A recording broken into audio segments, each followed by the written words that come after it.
All right, hey everyone, my name is Jared Sandler, and I'm joined by two of my close friends, Mike Couzens and Ted Emrich. This is, I don't know, the first of one, maybe the first of many broadcaster roundtables. We talk a lot about, broadcasting stuff and issues, and figured why not get together and talk about that stuff. Hopefully, some of you all find this stuff valuable or interesting. Certainly feel free to reach out to any of us. Our Twitter names, as far as I'm aware, just our names, at Ted Emrich, at Mike Couzens, at Jared Sandler. And we'd love to interact with you. And if you have suggestions on what you'd like us to cover, or comments on what we have covered, certainly please feel free. Also in the comments section of the YouTube link. Anyway, we'll get going. Mike, hello. Hi, I feel entirely inadequate in both facial hair and hair on the top of my head compared to you, Jared. So I know who the real man of this group is, and it's certainly not me. That's right. Ted, what comment do you have on my on my wacky look? I don't know if I can top Mike's, but I am missing the Patrick Mahomes style headband that you were wearing earlier this summer. I think that was a very good look. You're trying to adopt, a Super Bowl winner's look. That's the best. So just since it's brought up, because appearance, for better or worse, is significant in our industry. This is not the way I normally present myself, but this is a rebellious, I don't have to worry about being on camera or anything, and I've never had a chance to actually grow this out, and just having some fun with it. But I would not recommend walking into a job interview or getting ready to do a broadcast with this look. I certainly will not whenever it comes time for me to get back behind the mic or in front of the camera. Mike has been able to grow facial hair, though. It's a good look. Stop. Well, I appreciate it. Actually, between the two of you, are either of you guys able to grow facial hair? Very sparse. It comes in like here. Everybody can get the neck beard going, you know. But I have a gap like right here, so I couldn't even do like a full beard if I wanted to. I did a mustache for a couple weeks. I think maybe in like late March or early April, just because like this is the time, like you said, like we have nothing to be presentable for.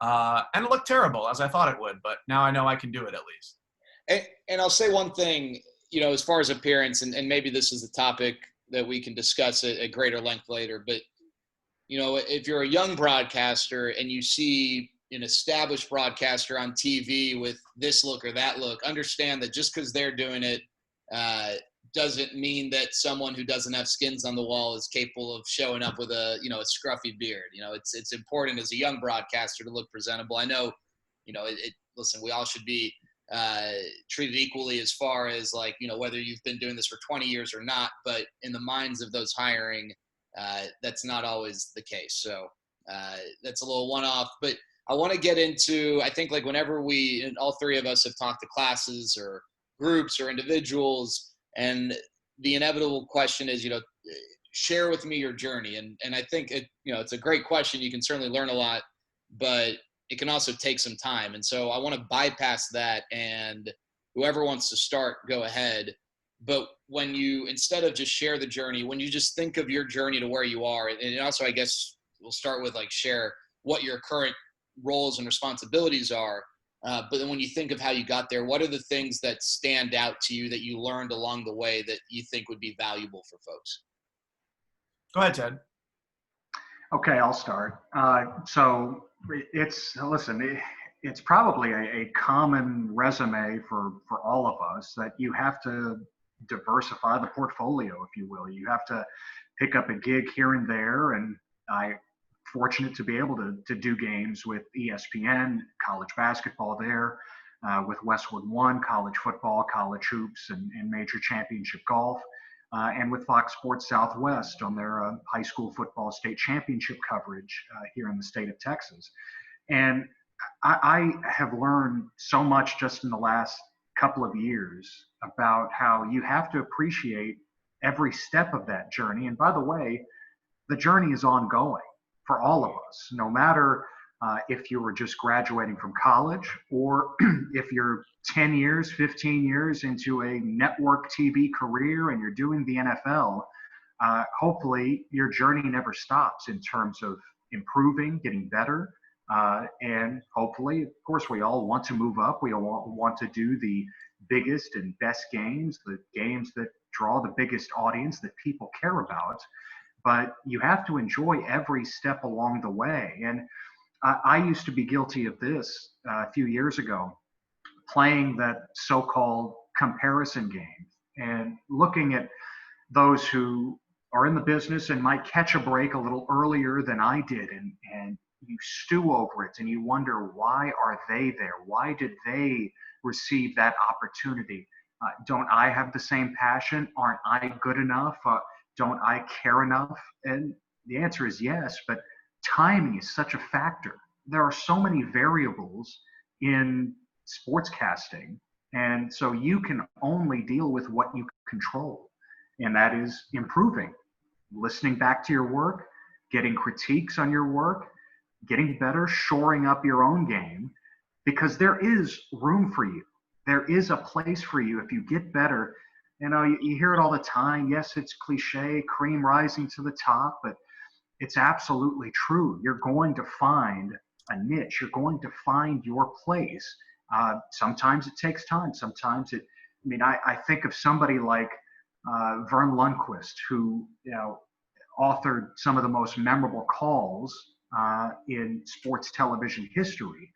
And yes, he was a network broadcaster for many years. And by the way, Texas roots, of course, on top of that, radio voice of the Cowboys for many years, and went to Texas Lutheran University. He didn't become a true number one announcer on a package until very late in his career. Of course, the SEC on CBS. He was, number 3 or 4 doing this in the NFL. And, yes, he was part of Olympic coverage and this and that, and golf, of course, and the Masters did for many, many years. But you never know where your career is going to take you. And so you make the most of the opportunities in front of you, take care of what you can control, and I think the rest will take care of itself. Embracing uncertainty is scary, especially as you get older, because when all of us started doing this in either high school or college, we weren't married, we didn't have families, and now we're all married. And Ted, you have a daughter, and that's scary to think about. You don't know where you're going to go or what the future holds, which is true for anybody, but rarely do those jobs entail you packing up your entire life and moving when a job comes calling. One of the best pieces of advice that I got really early on, before I was full-time with ESPN, I was freelancing and still working in minor league baseball. And Fran Fraschilla said to me, we were talking about assignments and like you said, Ted, of wondering why I'm there and why somebody else is here and how come I didn't get that assignment that I want. But when you work at, especially at ESPN, that is like the preeminent sports media company that has ever existed. So you look at it as the team that's won the most championships in Major League Baseball, the Yankees. Fran said to me, even if you are not doing what you want to be doing at the time, you may be the 25th man on the roster, but you're still on the preeminent team. And to look at it that way, and that's such great perspective. And no matter what opportunity you have at the moment, that's the way you should look at it, is I'm in the best spot right now for me and make the most of that.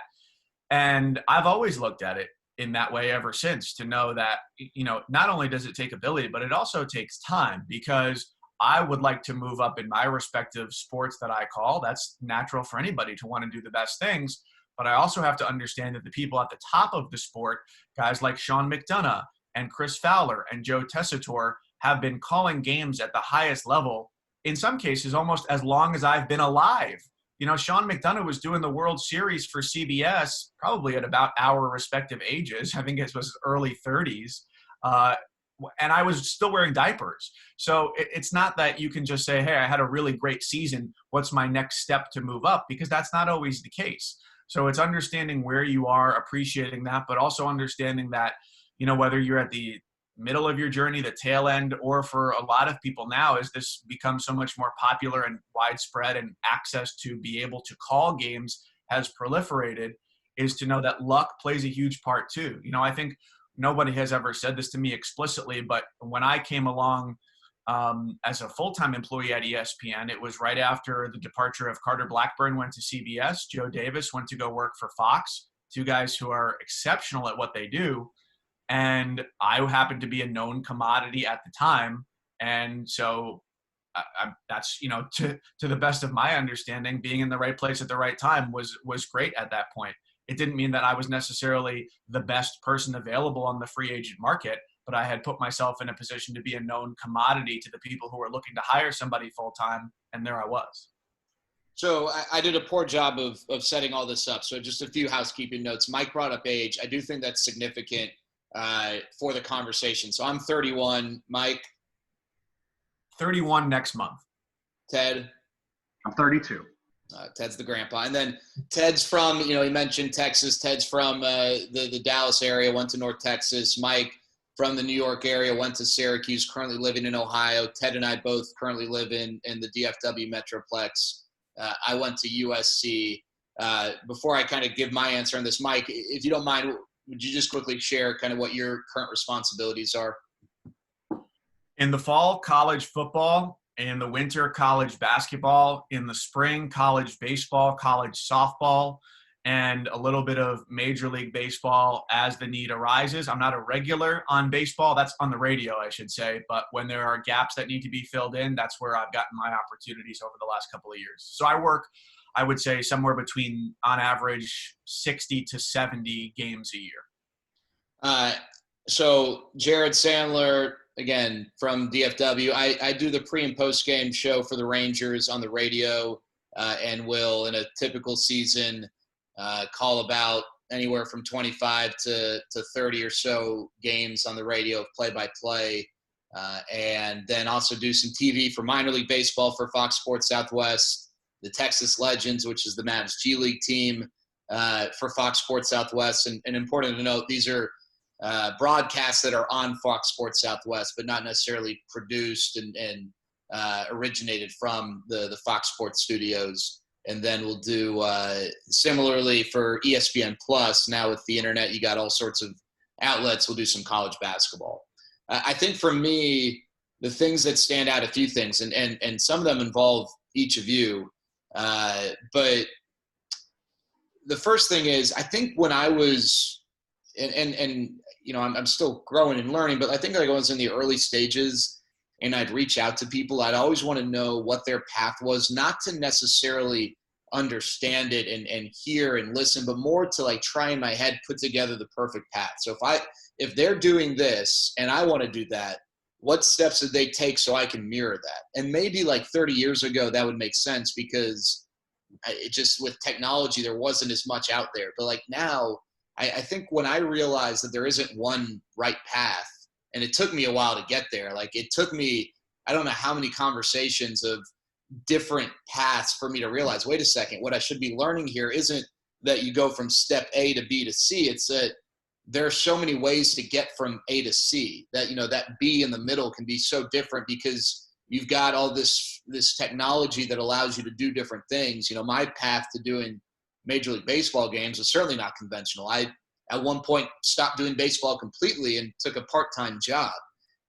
And so I think like for young kids, who are thinking about what's the right path? There really isn't one. It's the right path is busting your tail and doing the job in front of you to the best of your ability, and then figuring out, along the way, what's next. And I think like the other thing too is, the demo tape is important, and maybe for some jobs more important than others, depending on who's hiring. I don't know. I think, Mike, you did minor league baseball with me. I'm sure there's some GMs at certain teams that don't really listen to a whole lot of the tape, and they're definitely not experts on broadcasting, the people who will hire at those levels. But, I think we've all experienced this. There's pressure to put together the best tape. And I used to go into a baseball game or a basketball game, and the minute for, that half inning or that stretch in between TV timeouts, I screwed up. I was kicking myself, and I was wrecked until that next break in the action.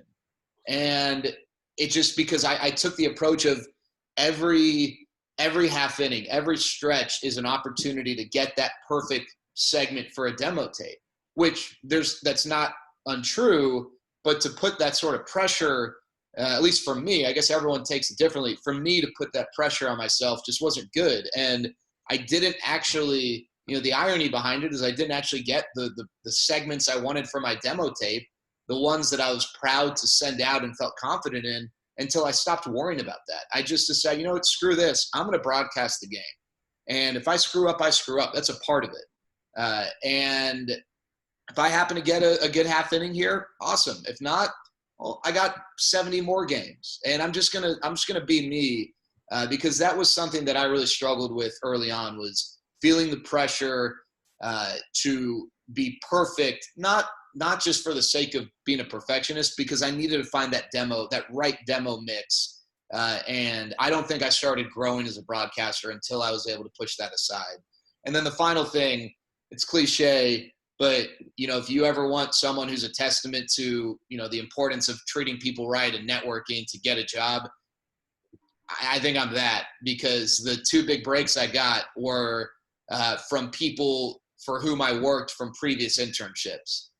One, Jeff Catlin at Cumulus, who brought me to work for ESPN Radio in Dallas from my job in Michigan.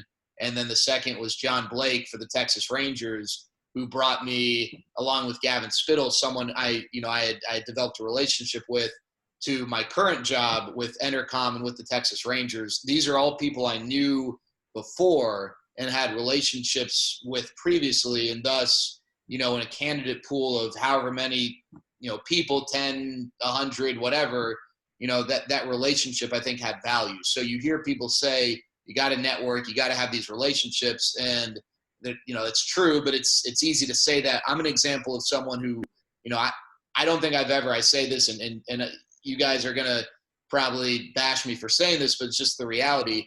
I know for a fact I've never been the best candidate on paper for any job I've pursued. That's not possible. I know my skill set and stuff, but I do think that the personal interaction and the social side of it benefited me. And so, you know, take stock in those relationships, because they really do end up making a difference.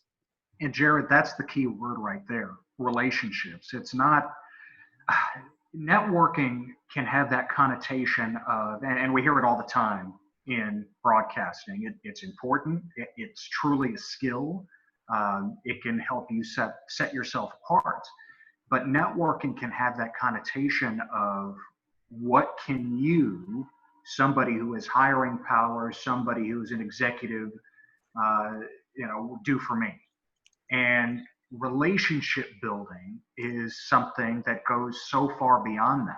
And so I know you've shared this before, Jared, but you should absolutely share what you have done in the past. I'm not sure if you continue to do it, but when you were, I think, early on in your career, what you were doing every week just to reach out to people, just to connect.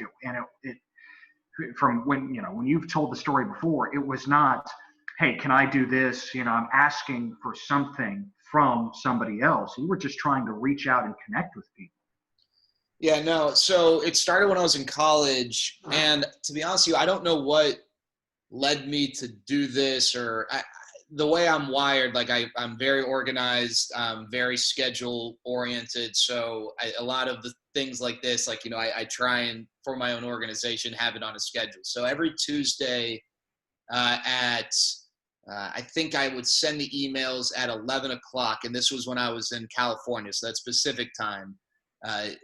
I don't know, like, if there's a right time. I intentionally didn't send emails on Mondays because, people are coming back from the weekend, presumably with, a little more on their plates. Tuesdays, I would wait till the afternoon. That way they would get all their morning stuff out of the way. I guess you could say, well, by the afternoon, stuff is already piled up. I don't know. I didn't really spend a whole lot of time on the science of it, but I would send emails to 4 or 5 people every Tuesday. And one person would be a baseball play-by-play guy. One person would usually be someone who hires a play-by-play guy, by my own interpretation of their job titles. So someone in media relations, broadcast relations, communications, what have you. I have different teams, they're different titles. I would reach out to someone from the front office of a team, on the player operator, like the sports specific operations side, with the intent of maybe learning, what they're doing and to have a better understanding of the sport. I would reach out to like a sports talk host because that was a, field that intrigued me. And then I'd reach out to someone totally unrelated. maybe they're the president of some successful company that has nothing to do with sports, but just someone who has experienced success with the hope of learning from them and gaining some knowledge. And the reality is, while I didn't keep set stats on it, I probably only had any form of communication with, be it email or phone call, with less than half. I would keep an Excel chart and I would follow up. The goal was to get them on the phone. And at that point, it was twofold. One, just to have an enjoyable conversation, human to human, learn from someone and talk to someone without necessarily having a set end goal. Like, it wasn't like, hey, I have to get them to listen to my tape. It's just to develop that connection. And you never know. I mean, I always say, like with Mike, Mike became one of my best friends just kind of from networking. Ted, you and I worked together, and that's how I met you, and that's how we became so close. But I never worked with Mike. We were in the same league, but it was networking that really kind of started that relationship. And so you never know, like, professional stuff aside, like, you never know, like, who you're going to meet and what relationships will form. But the goal, and a mutual mentor of ours, a guy named Jason Benetti, who, broadcasters probably have heard of at this point, told me once, you got to form a board of advisors for your life. And not everyone on that quote unquote board is an expert on everything, but you surround yourself with not just one person, but people who you trust, who you will go to. And you never know who's going to end up on that board. But you don't have the ability to fill that board unless you develop relationships. And that's all I wanted. I just wanted to develop relationships with people to where, hey, a few months later, I can just follow up. Or if I see they accomplished something, just to be able to shoot them an email or a text, say, hey, congrats, man. I enjoyed meeting people, and that was the goal of it. And it ended up having some benefit professionally, but I think more, it had a lot of benefit personally. And the reality is too, after you have so many of these calls, a lot of what you're hearing is overlap. Every once in a while you get a nugget that you haven't heard before from someone, but it's not necessarily, the goal shouldn't be to come out with 3 pages full of notes. The goal shouldn't be for them to offer you a job on the spot, because that just rarely happens. You hear those stories, but it's kind of like the Tom Brady, anyone can be a Hall of Famer, getting drafted nearly 200th overall. Sure. But those guys are in the minority. The idea of, like, just randomly cold calling someone and getting a job, that just doesn't happen. But if you develop the relationship and you invest in that relationship in the future, that's important. And the last thing I'd say, I'll stop rambling. When you're trying to develop a relationship with someone, you got to listen.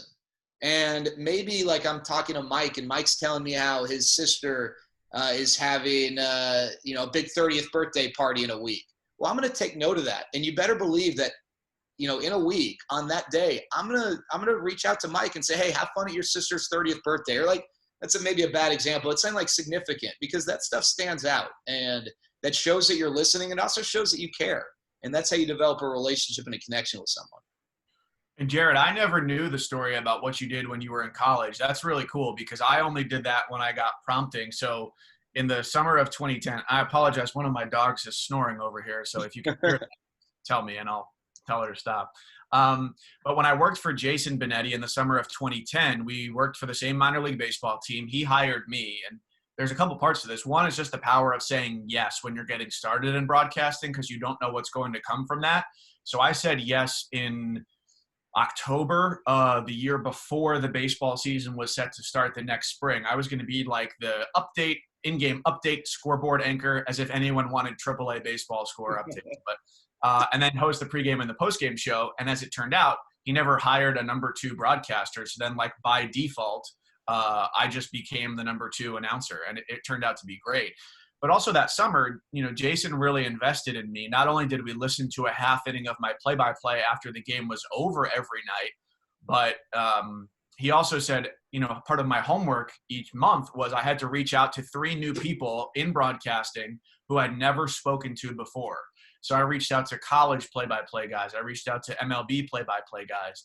And it was great, not only because I was forming those relationships, like you said, but I was getting feedback from people at higher levels. And I was terrible. Like, I remember that spring, one of the first, actually it was the opening day, I called a ball deep down the line. I said, if it's gone, it's fair.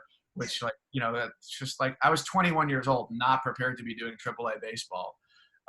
Certainly not on a commercial radio station. But yeah, to be able to reach out to people and, you know, get that feedback and do it in a way where it's genuine. So to give you an example, Ted, you mentioned how networking can, like, you feel sleazy sometimes because it's a one-way transaction. And Jared, I love that you said just listening to people. You know, if there's anything that we've learned from the last week in America, it's that we all need to do a better job of listening. And that's just a part of the human experience. And so in doing that, bad networking, I got an email a couple weeks ago from a college student who had an internship lined up in minor league baseball. And he wrote to me and said, you know, I'm looking to keep my options open. And I'm like, the internship, like, you know, COVID aside, like, I didn't know if the internship was going to be happening or not, but like, why are you telling me that you're going to bail on an internship that you've had lined up for months? That organization is counting on you to be there, but you want to keep your options open for something better.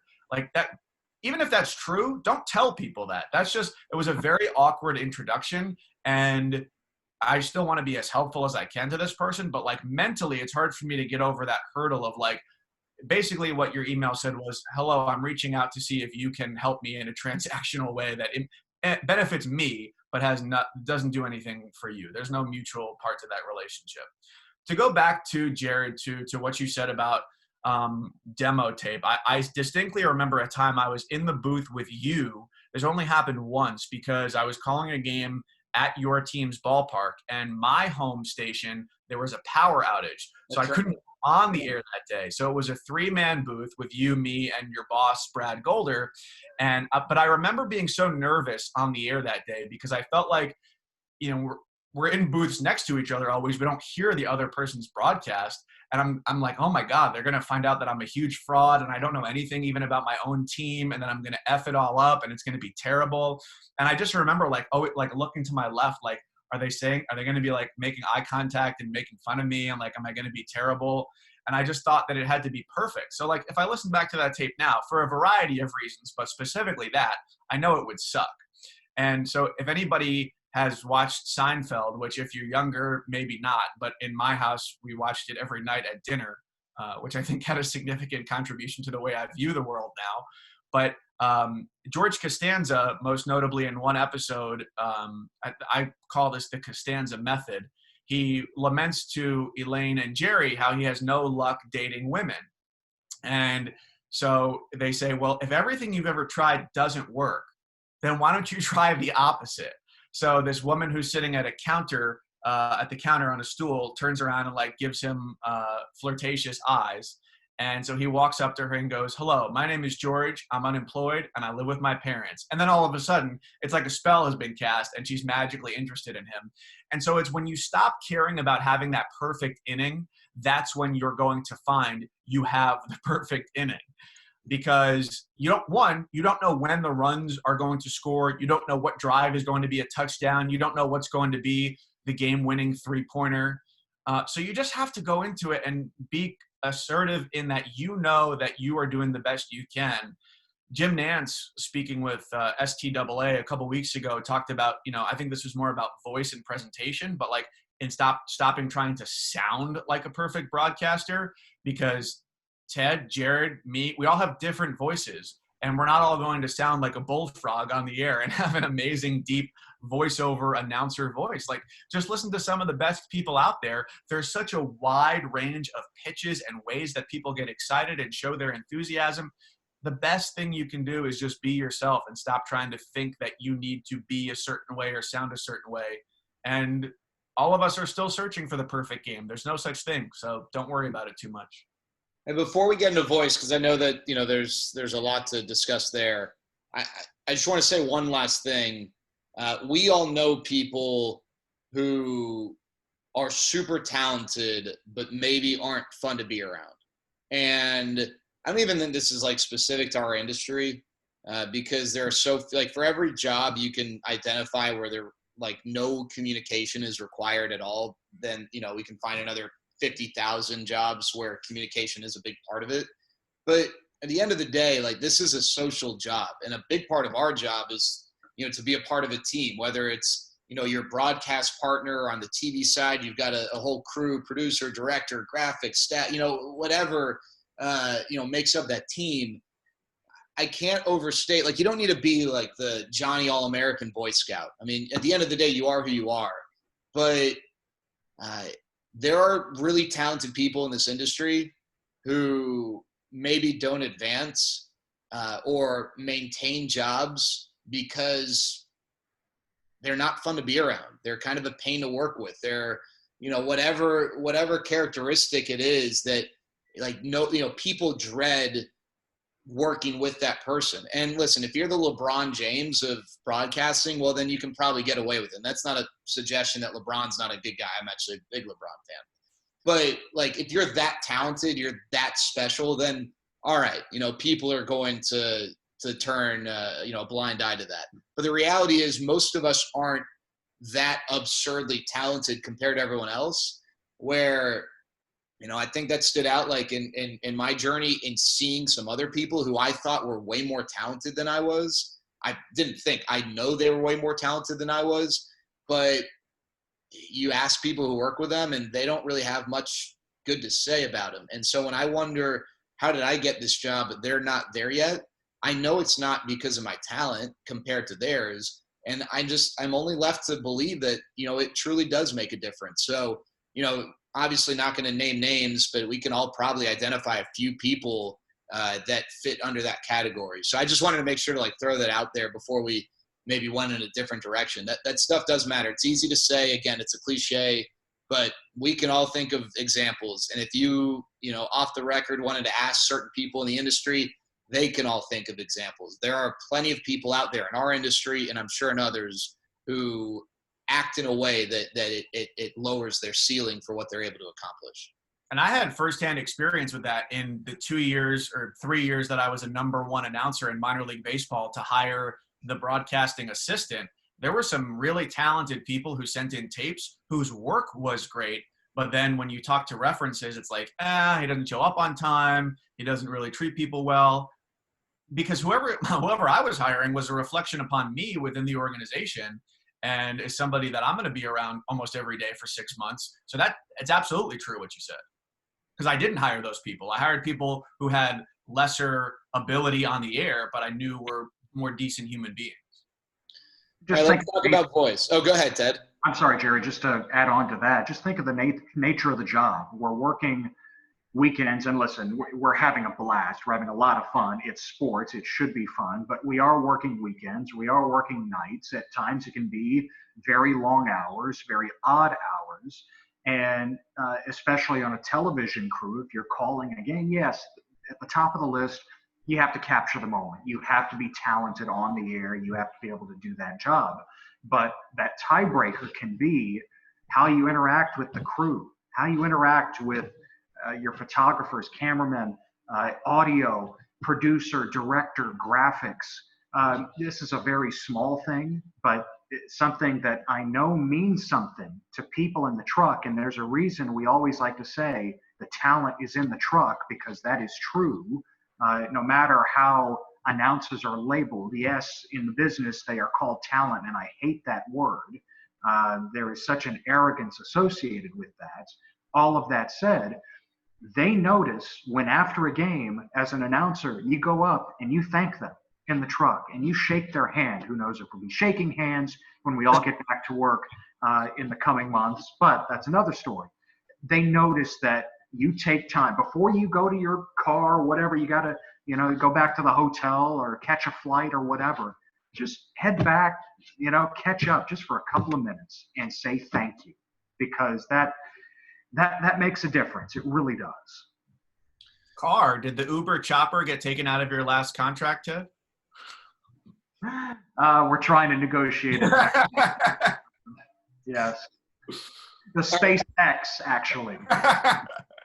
You guys, I forget who it was, mentioned voice earlier, and that is one of the most common concerns for a broadcaster, whether it's, I don't know if I have the right sound, or gosh, I hate listening to myself. Ugh, like I can't believe I sound like this. Or I think like early on, the idea that maybe you need to manufacture a voice that you think sounds right. there's all sorts of things that go into this. I'm just curious, and again, that we might have to carry this over just because voice can be a multi-hour conversation. But let's just start with like voice anxiety. What are some of the things that helped you understand how to get through, voice anxiety?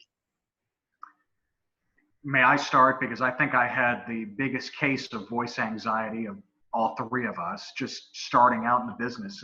Going back to when I was first on the air professionally, right out of college, I always had my dad's shadow to deal with. And full disclosure, again, my dad was a Texas Radio Hall of Famer. He passed away last year. Roger Emrich was with KRLD Radio for 20 plus years and was the public press voice of the Dallas Cowboys for 8-9 seasons. He had the voice of God. And so inevitably, even as I am just starting out, I am compared to that. And I was told numerous times, you don't really have your dad's pipes. And for a while, that really got to me, as if I couldn't develop like he did. And it's so much fun, actually, now. I discovered this tape collection at my dad's house when we were cleaning up last spring. And I never knew these tapes existed. Tapes from his time at WCKW Radio, River Parish Radio in Laplace, Louisiana, his first professional job after graduating from college. And it's funny how all of us at the age of 21 or even 25, you don't sound like you do when you were 40 or 50, or even me now at 32. Mike, you at 31. Jared, it's just give yourself some grace. Allow yourself to develop. And yes, it's important to understand the right practices and breathing from the diaphragm and not speaking from the throat and understanding, octaves and all of that. It's very much like a performer, like a singer. Think in those terms. Understand the range of your own instrument, and it takes time. It takes practice. It takes, honestly, that touchdown where you lose your voice and you don't know where that came from. And you grow from that, doesn't it? The NFL on Westwood One I can't even go as deep as that guy. I think I can do the. Nobody can. Who is it? David Lee? I think am I getting it correct? I can kind of do the Sports Center one where the guy's like, Sports Center brought to you by, but the Westwood One guy, his voice is on a totally different level. I remember, so I grew up without cable TV, which is a big part of why I got interested in radio to begin with, which now it's kind of ironic that I work predominantly in TV. But I grew up listening to the radio, and you listen to those Westwood One games on Sunday nights when I'm getting tucked into bed, and you hear, I don't know if Kevin Harlan was on at that time, but you hear these amazingly resonant voices. But then I think around now looking back at it, in New York, I grew up listening to Bob Murphy, who had a Southern drawl on Mets radio, along with Gary Cohen, who does not have a very heavy booming voice. But I think my thought was that I had to, and there's no reason that I thought this, because I just mentioned people who I listened to that didn't sound like a traditional announcer. But I thought that I had to sound a certain way, which was a much deeper voice, that I thought that I needed to talk like this because this sounded more authoritative. And if I was to be honest, I think probably my 2010 and 2011 minor league baseball seasons, I forced my voice from here because I thought I needed to sound that way in order for people to think that I was good. The only thing that I probably did at that point was cause a lot of stress on those muscles and did not do anything to actually improve my craft, because more of my mental energy was wasted on, am I sounding the right way rather than am I actually calling the game, doing it the right way. And it probably wasn't until maybe 2 or 3 years ago, because there wasn't a definitive point, but where I just said, forget even trying to do that. I'm just going to sound like what I sound like, and I had a lot more fun after that because I could think about what the analyst was saying. I could think about what the time and score situation was and whether a coach was making good decisions. And that was so much more helpful than anything else, was just realizing that you don't have to sound that way, because there's no amount of scotch you can drink or cigars you can smoke to lower the timbre of your voice or whatever. And Ted, you made the great analogy of it being like a musical instrument, and it really is. And it's a muscle in your body that you need to fine tune. So the night before a game, don't be out at a restaurant where you have to speak over a large volume in a big crowd. Don't drink alcohol the night before a game, because that's going to dehydrate you. Because I know we're talking for an hour, I have a cup of water because I know that it's going to take a little bit of a strain on my vocal cords. And we could probably talk about this for 45 more minutes, but about where you are breathing from. Go just on YouTube and look up diaphragmatic breathing, because that means you're breathing from here rather than from here. And like, you're fortunate that your wife has a singing background, so you have somebody to consult in your house. The concept to me was totally foreign when I first heard it, but it makes all the difference in the world, because even Ted, you and I think were texting the other week about the position you stand or sit in when you call a football game, because I know that the times where I have had my voice crack on me during a football game, I immediately knew it's because I didn't take in a breath the right way. But I have found that sitting on a high stool helps me have the best and most full sound of my voice, rather than standing or sitting in a regular chair. So there's just so many components that go into it. And I think we can agree that, like, there's a baseline level. Like, you can't be a member of Alvin and the Chipmunks and be a play-by-play announcer. But to the extent that, you don't sound like you're a fast forward on a cassette tape, just be who you are. Yeah, I'm glad you brought up that last point, because I don't want people to think we're BSing everyone. And if you do sound like Alvin, we're not going to sit here and say, well, hey, no, you got just as good of a chance as everyone else. But what I'd say is, like, I'll use a basketball analogy. If I am 5'7", and I'm driving down the lane, I'm not going to rise up and try and dunk because I can't dunk. Me too. And I think with broadcasting, this is applicable in a lot of areas, but specifically with your voice, I'm not going to be someone who I'm not with my voice, because I've noticed, Mike mentioned putting a strain on, the muscles. I also think that I'm not able to bring out my personality. I'm not able to have as big of a range when I'm trying to, deepen or manufacture my voice. And I was so self-conscious of this, because I don't, and I to this day, I don't have what you'd consider a deep voice. But, there are a lot of broadcasters out there like me. And one of those is my mentor, Eric Nadel, who's a Hall of Famer and been doing this for 40 plus years.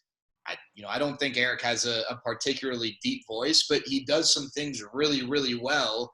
Plus he is who he is. He knows his game. And, we can talk about, like, getting better vocally and just as a broadcaster in future conversations, because obviously that's really significant for anyone. But I just think, knowing who you are and knowing your voice and just being comfortable with it is huge. And I'd also say, Mike mentioned not singing the night before or going out or whatever. That's real, because a lot of times after a broadcast, and we all know this, you go out to a bar with the crew or whatever, and the next day they might be working, but they don't have to talk, and there's a band playing, and that's great. But in order to just, hey, oh yeah, I totally agree. And, like, the next thing you know, you wake up and you're like, oh gosh. And I experienced that when I was living in Michigan. I would drive a lot because, we were based in Midland, Michigan, but I would have to go to Ann Arbor, or I would have to go to East Lansing or Mount Pleasant. And I'm in my car alone, and sometimes I'm singing, and, like, I'm not a good singer, but I'll belt out Katy Perry or whatever. And to me, it's harmless. I'm not doing anything wrong. I'm just singing in the car. But then if you do it a little too much, yeah, well, fireworks, you got to hit the high notes there. But then all of a sudden, I'm on my way to a broadcast, and I show up to the arena, and it's like my gas tank isn't full, so to speak. Well, no crap, it's not, because I just was, trying to be the next American Idol. And,